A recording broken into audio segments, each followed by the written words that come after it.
And welcome back to the North Star Takes podcast with Bailey Palicki and Jacob Liberta. You can find all our videos here on our channel, so feel free to hit that subscribe button if you haven't already. Tell your friends about us as well. We do all Minnesota sports, even dipping into some fantasy football here. So today we're going to be dipping back into fantasy football. Obviously, we're going to continue our positional preview, and we're moving on to wide receivers, which is arguably the most fun position in fantasy football. There's just so many different options out there. Guys you're picking up on the waiver wire every week. So we'll get right into it. Davante Adams seems to be kind of the clear-cut number one, especially with Aaron Rodgers returning to Green Bay. Oh, yeah. Do you see it that way as well? And who's up there joining him on your list? Yeah, for sure. I feel like Davante Adams has to be at the top just because consistent production. No matter who's been the quarterback these last few years, he's just been really good. Dating back all the way to Rodgers missed that good portion of that 2017 season. Then they had Brett Hundley, and he still had over 1,000 yards, 10 touchdowns. It was business as usual. Yeah. So now he's just cemented himself as probably the top fantasy football wide receiver. So I feel like there's no doubt there. And I think after him, following closely behind, I'd probably say Stephon Diggs, especially in the PPR format, just because he led the league last year in catches. And then obviously got Tyreek Hill in the most powerful offense in football with Patrick Mahomes, so I like him a lot too. And then looking a little bit farther down the list, I like Calvin Ridley just because, especially this year, now with Julio out of the picture, it's all him as far as the passing game goes. I know they just got Kyle Pitts, and I'm pretty high on Kyle Pitts too, but he's also a rookie. So, especially right away, Calvin Ridley's going to get a lot of looks. So I think he's borderline, depending on how many teams you have in your league, I think he's borderline a first-round pick. I would agree with that. So I think there's a lot of really good options at the top here. And like you said, though, it goes really deep. And this is the most streamable position that there is in fantasy football. You can pick guys up for a week, and they'll drop a nice 24, and you can cut them after that. But I think it's just a ton of fun to talk about all these guys. Yeah, absolutely. And didn't even mention DeAndre Hopkins with Arizona. Yes. He's arguably the top receiver in football if you throw away the fantasy part of it. He has been for the last several years. Exactly. Then you got DK Metcalf kind of up there at the top too. These are all guys that they're almost all interchangeable, I would say. I mean, they're all just beasts fantasy wise. They'll get all the catches, they'll get the yards. Exactly. A lot of them will get the touchdowns too, and it's kind of an incredible. We knew Stephon Diggs was good when he was here with us in Minnesota. Yep. Took his game to a whole other level when he went to a completely pass-first offense, and that's exactly what he wanted. That's why he demanded out. And that's what we always thought he had the potential of doing. For sure. And he made good on that, basically on that potential in his first season in Buffalo. Yeah, and like you said, I mean, you could argue these top 5-6 guys could be first-round picks, really. I mean, that's how loaded the top of this wide receiver class is this year. Looking further down the list, you got a guy like A.J. Brown, Justin Jefferson's starting to sneak up some boards here, which kind of sucks. I feel like he was kind of a nice kept secret, obviously, for people not outside Minnesota, but he's going to be tough to get in fantasy drafts, I think, that's for sure. Keenan Allen's up there as well. Terry McLaurin, who I'm high on, especially with Fitzmagic there now in Washington. So, man, it's such a talented group. And then you get even a guy like CeeDee Lamb for the Cowboys, who people thought was going to be the best receiver in the draft last year, and he was extremely good. Probably would have put up better numbers if Dak had played the whole season.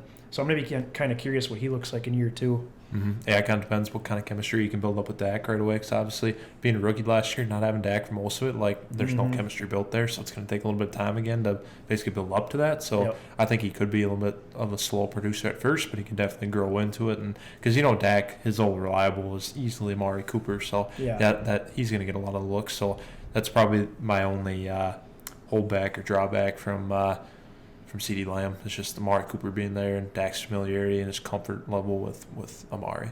So I'm going to stop you there, actually. Yeah. I've had Amari Cooper the last couple of years. He's been good, don't get me wrong. But in the second half of the season, he's dropped off dramatically. And I don't know if I don't want to say he's getting washed or he's not as good, but I really think this year CeeDee Lamb is going to prove to be their number one receiver. I really do. I could see it. Yeah, Cooper, there's some weeks where, you're expecting big things out of him, and this happens to everybody, but he'd just kind of throw out a dud, whether it was his fault or not, and like we mentioned, Dak wasn't playing, but I don't know. He's just, at the end of the season, he seems to have good numbers, but to me, when I have him on my team, he's just remarkably inconsistent. Oof, that's tough, but honestly, I can kind of see where you come from, though. I do kind of remember some of those up and down performances, but Honestly, I just think he's Dak's guy. That's the only reason I'm really high on him. Probably. That's fair, like, yeah. In a different offense, especially not one that's gonna be pass heavy like Dallas's is, I'd probably feel a bit different. But like being the situation is like it is with Mike McCarthy and then Dak coming back, I just think they're gonna throw the ball a lot. And I like Cooper a lot just because of that familiarity with Dak. But I can definitely entertain what you're saying. Like that's not coming out of left field or anything. Like that's Right. very realistic. And obviously he's another year older now, so. Yeah, and then it's kind of interesting looking further down this list. You got like Mike Evans is in the teens on most people's boards. Yep. Chris Godwin also in the later teens. I mean, these guys were arguably top 5 fantasy receivers going into last season. So yeah, coming off that year with Jameis where he was just Yes. lighting up with all his touchdown passes, like they were literally in the top 3 in I think receiving yards that season. I would say so, yeah. So I wouldn't call these guys necessarily sleepers, but I feel like they're undervalued a little bit almost in these early mock drafts and ranking boards. Because, I don't know, like Mike Evans just has top 5 potential every single year. He scores a lot of touchdowns. Godwin's a very good player, obviously. Now, they do have Antonio Brown, which kind of, slides them down a little bit in terms of their production. But Yep. I don't know, like if these guys are slipping in drafts, I mean, that's good news for somebody who gets them, I think. Yes, for sure. And I think it's just a testament to how deep this wide receiver group really is. I think this is probably the second most important position after running backs in fantasy Yes, for football, sure. in my opinion. So Yep. I think when it goes this deep, kind of helps you in a draft as well. Kind of prioritize other things first because you can still get pretty good value later in the draft, like in the first, especially the first 5 rounds in that area, or in that range, I should say. So. Adam Thielen kind of rounding out the top 20 there, which it's nice to see 2 Vikings receivers still in the top 20. Do you have any like big time sleepers this year? And maybe one of these rookie receivers, is there anyone that's sticking out to you that you think is further down the list now, but is going to end up being towards the top at the end of the season? Honestly, after watching Trey Lance go to work in that preseason game for the Niners and just how quick I think he'll end up becoming the starter there and how much potential I think he has, especially to grow in this first season, I'm pretty high then corresponding with that on their first round pick from last year, Brandon Ayuk. Okay. I think he's kind of going to fly under the radar, and I feel like he's going to have a huge season because Kyle Shanahan can use him in so many different ways, and I just think he's a very gifted receiver, and I think there's just a lot of potential there, and that's who I think is a little bit of a sleeper. Like I think he's moving his way up boards, especially with the potential of that offense. But Yeah. I'm really liking Ayuk as a guy who won't quite be a name like all these other guys we've talked about, but I think by the end of the season, people will be talking about him a lot. Yeah, I'm liking a guy from last year's first round as well, Jerry Jeudy. Oh yeah, I think he's going to have a good season this year. He was starting to do well towards the second half of last season. He's just a really good, refined route runner. He's got good speed. Obviously, he can catch. He comes from that Bama tree of just excellent wide receivers. I think if they can stabilize their quarterback situation, whether it's Drew Lock or Teddy Bridgewater, I think Jerry Jeudy's in for a really good season. So I could see him sliding up too. A lot of people have him in the 30s, maybe even the 40s. So yes, absolutely. That's kind of.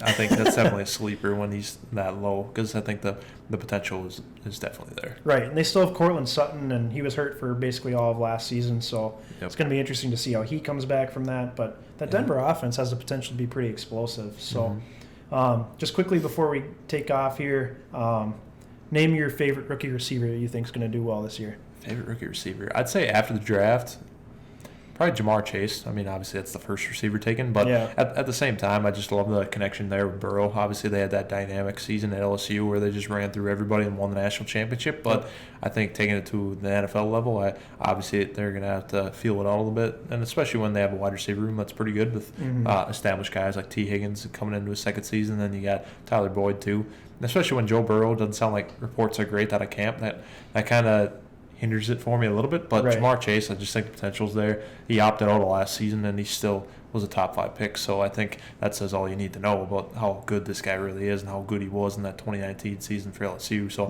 I'm really excited about that. I could definitely beat on the drum with Jamar Chase, that connection with Joe Burrow and Cincy. But yeah, if you wouldn't have picked him, I would have for sure. But I'm going to roll with Devontae Smith with the Eagles. Yeah, I like that too. Apparently, Jalen Hurts has looked pretty good so far throughout preseason and training camp.